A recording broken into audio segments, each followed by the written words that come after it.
அப்படியே கவுண்டருக்குள்ள போறோம். நாஞ்சில் சம்பத் ஐயா பயங்கர இலக்கிய பேச்சாளர் வேற. அவர் என்ன சொன்னார்னா, சம்மட்டி எடுத்து 2 திராவிட கட்சிகளின் தலையில அடிச்சிருக்கிறோம், இனிமே எழுதி வச்சுக்கோங்க, காலத்துக்கு நாங்க தான் அப்படின்னு ஒரு ஓடு ஓங்கி போடுதார். தமிழ்நாட்டு அரசியல் வரலாற்றில் திமுக அதிமுகவை தவிர்த்து ஒரு மாற்று சக்தி வர முடியாதுங்கிற மாய கற்பனையை எங்கள் தலைவர் தன்னுடைய செல்வாக்கால், சாதுரியத்தால், சாமர்த்தியத்தால் சம்மட்டி அடி கொடுத்து அப்புறப்படுத்தி இருக்கிறார். இந்த வெற்றிக்கு நிகரான வெற்றி இந்திய அரசியல் இதுவரைக்கும் யாரும் பெற்றதில்லை. 34.92% வாக்குகள் வாங்கியிருக்கிறார் என்றால் இந்தியாவில் எந்த கட்சிக்கு கூட்டணியும் இல்லாமல் வாங்கிய வரலாறு இந்த வரலாறு. 36 கட்சிகள் 200 சாதி குழுக்கள் ஒன்றிணைந்து நின்றபொழுது அவர்களை தகர்க்க முடியும் என்று நிரூபித்திருக்கிற எங்கள் தலைவர் விஜய் அவர்கள் தமிழ்நாட்டு அரசியலில் ஒரு தள்ளி போட முடியாத தாகம், அலட்சியப்படுத்த முடியாத தாண்ட முடியாத அகழி, அணைக்க முடியாத நெருப்பு, சீன பெருமிதல் போல் தமிழர்களுக்கு கிடைத்த மான பெருமிதல். வருங்காலம் என்ன பேசும் தெரியுமா? அண்ணா போல், காமராஜர் போல், கக்கன் போல் அப்படிலாம் கிடையாது. 3 வருஷம் கட்சியை ஆரம்பிச்சு ஆட்சியை பிடிச்ச விஜய் போல் அப்படித்தான் இனிமே புதுசா கட்சி ஆரம்பிக்கவங்களாம் பேசுவாங்க. அந்த அளவுக்கு எங்க செயல்பாடு இருக்குங்க. இல்ல, திராவிட முன்னேற்ற கழகத்தை அண்ணா தொடங்கி ஆட்சிக்கு வருவதற்கு அண்ணா 18 ஆண்டு காலம் எடுத்துக்கொண்டார்.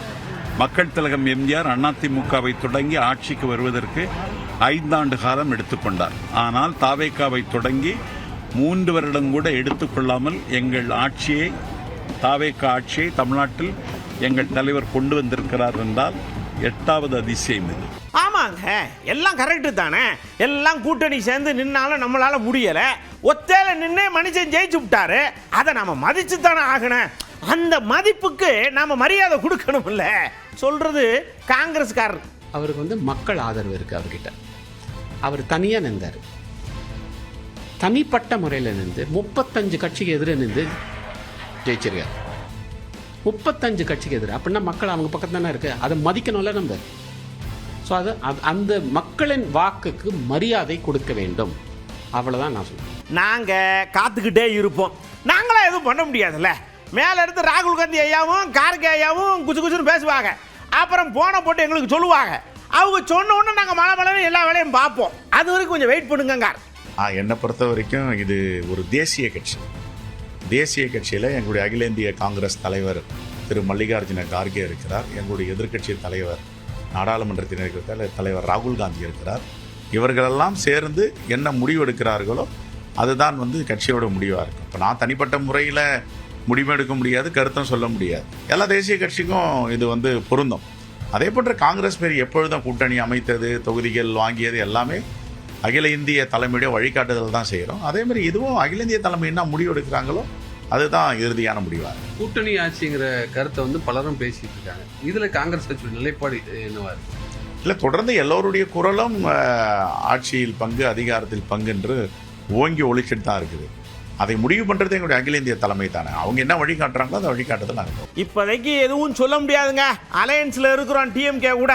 தம்பி தான், தங்க கம்பி தான். அவர் சிஎம் ஆகுதுல அக்காவுக்கு சந்தோஷம் தான், ஒன்றும் பிரச்சனை கிடையாது அப்படின்னு சொல்றது யார் தெரியுமா? நம்ம அண்ணியார். நாங்க மதசார்பற்ற வெற்றி கூட்டணி தான். அதுல நாங்க உறுதியாக இருக்கிறோம். இருந்தாலும் விஜய் நான் எப்பயுமே சொல்லியிருக்கேன், எங்க வீட்டு பையன் அவருக்கு வந்திருக்காரு, வாழ்த்துக்களை நான் கொடுப்பீங்களா மேடம்?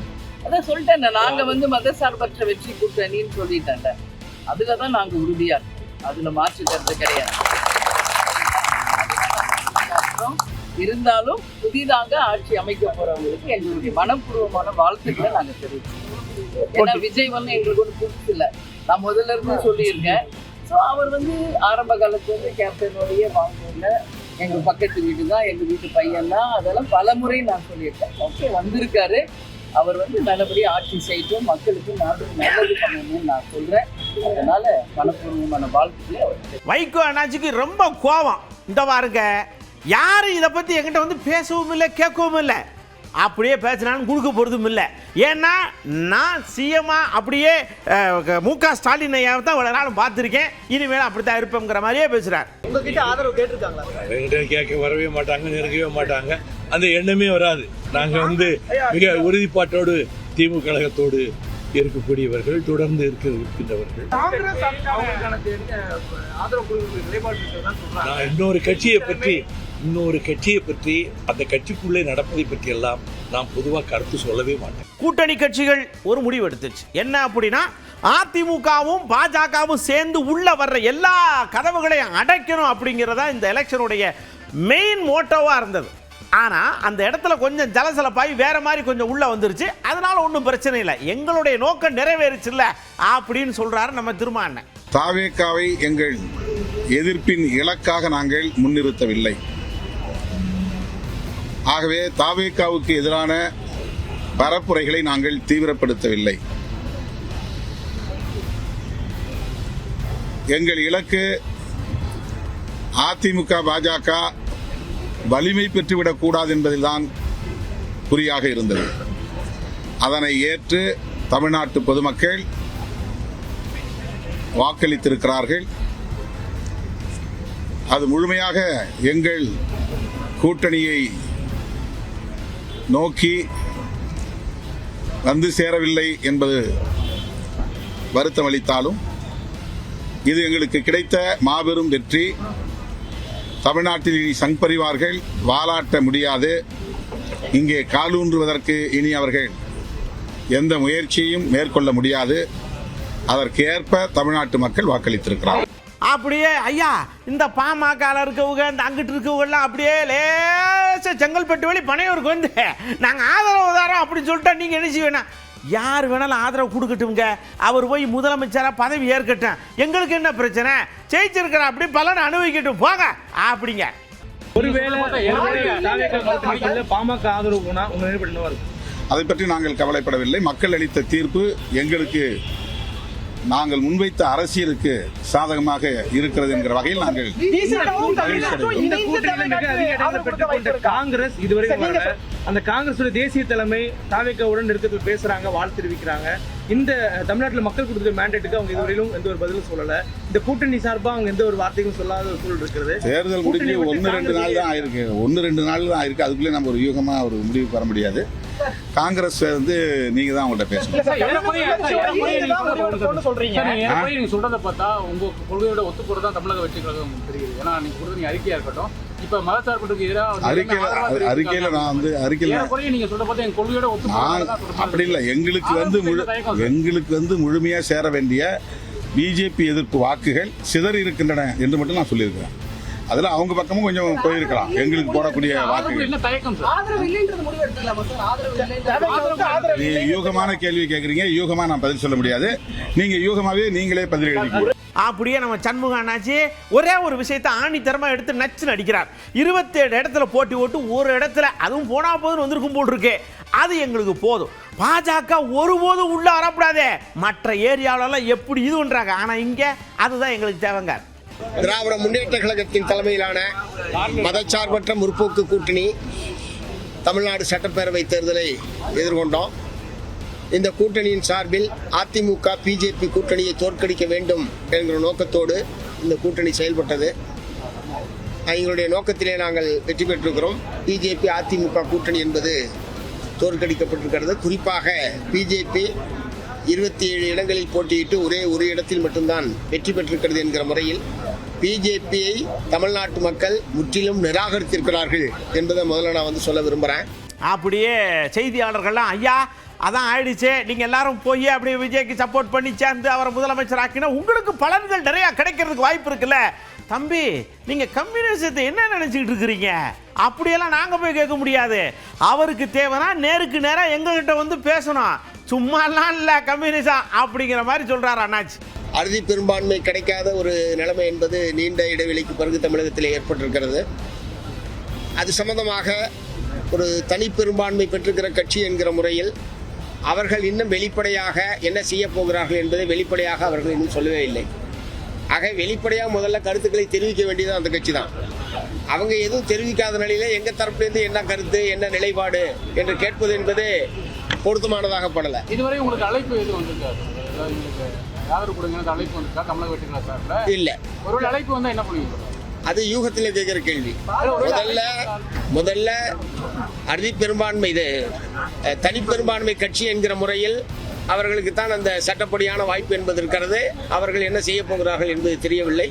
அவர்களுடைய நிலைப்பாட்டை அவர்கள் வெளிப்படையாக சொன்னதற்கு பிறகு என்ன நிலைப்பாடு எடுப்பது என்பது நான் அப்படியே வீரபாண்டி ஐயாவும் ஒரு விஷயத்தை ஆணித்தரமா சொல்றார். உங்களுக்கு தேவைன்னா அழுத பிள்ளை தான் பால் குடிக்கும்னு சொல்லுவாங்க இல்லையா, உங்களுக்கு தேவைன்னா வாங்க உட்காருங்க வந்து பேசுங்க, தேடி வரேன். அதை விட்டுவிட்டு அவங்க வருவாங்களா நீங்க வந்து நாங்களாம் வழிய போகணுன்ற அவசியம் எங்களுக்கு இல்லை, இருந்தாலும் இல்லாட்டிலும் மக்களுக்காக களத்தில் நிற்கிறவங்க நாங்க அப்படின்னு அப்படியே பேசுறார்.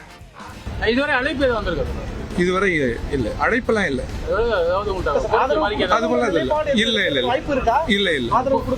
அதெல்லாம் கட்சி தான் முடியும். இல்லை,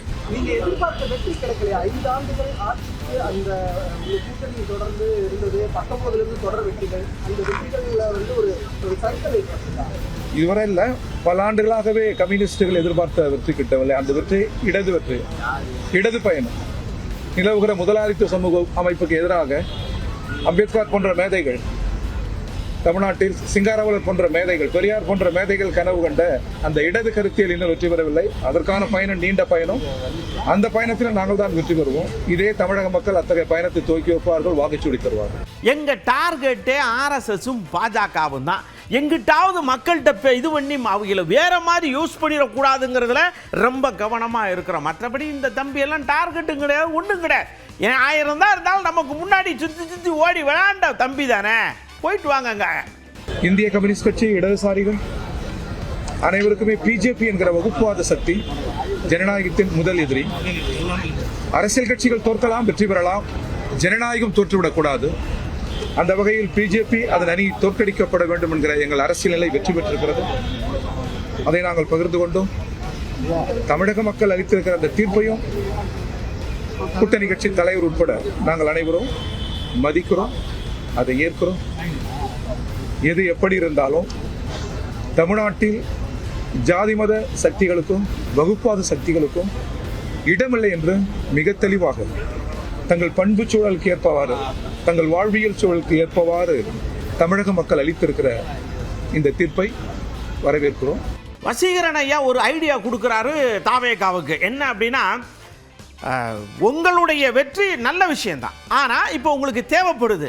அதனால தீய சக்தி அப்படின்னு நீங்கள் விமர்சனம் பண்ணால் கூட நீங்கள் போய் ஆதரவு கேட்கலாம், தப்பு இல்லை. ஏன்னா இந்த மதவாத சக்திகளை மட்டும் நீங்கள் தயவு செஞ்சு உள்ள அலோவ் பண்ணிட்டீங்கன்னா சோழி முடிஞ்சு அப்படிங்க. தனித்தே வெற்றி பெற்ற நாங்கள், தனித்தே டெல்லியில் ஆட்சியை கைப்பற்றிய நாங்கள், தனித்தே பஞ்சாபில் நுழைந்த நாங்கள், தனித்தே குஜராத்திலும் நுழைந்த நாங்கள், தனித்தே கோவாவில் நுழைந்த நாங்கள், அப்படி தனித்து ஒரு தனித்துவத்தை உருவாக்க வேண்டும் என்ற அரசியலில் வந்த நாங்கள் இந்தியா கூட்டணியை ஏன் ஆதரித்தோம் என்றால், இந்த நாட்டுக்கு ஏற்பட்டுகிற பாரதிய ஜனதா கட்சியால் ஏற்படக்கூடிய ஆபத்தை முதலில் தடுக்க வேண்டும் என்பதற்காகத்தான் அந்த கூட்டணியில் சேர்ந்தோம். அதே போல திரு விஜய் அவர்கள் உண்மையிலே இந்த மக்களுக்கு, தமிழக வாக்குகளித்த மக்களுக்கு மதிப்பளிப்பதையானால் இவர் பாரதிய ஜனதா கட்சியிடமிருந்தோ அல்லது அதிமுகவிடமிருந்தோ எந்த ஆதரவையும் பெறக்கூடாது. இதுதான் அவர் ஓட்டு போட்ட மக்களுக்கு செலுத்துகின்ற நன்றியாகும். ஆம் ஆத்மி கட்சியை டெல்லியில் காங்கிரஸ் கட்சியை தோற்கடித்து தான் ஆட்சிக்கு வந்தது.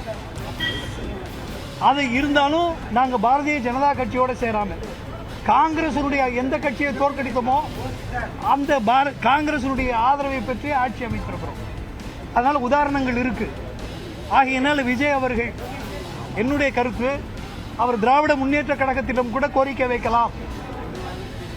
பிஜேபியையும் அதிமுகவையும் வீழ்த்துவதற்கு, மதவாத சக்திகளை திணிந்து தமிழகத்தை மீட்டெடுப்பதற்கு, காப்பாற்றுவதற்கு அவர் நல்ல முடிவை எடுக்க வேண்டும்.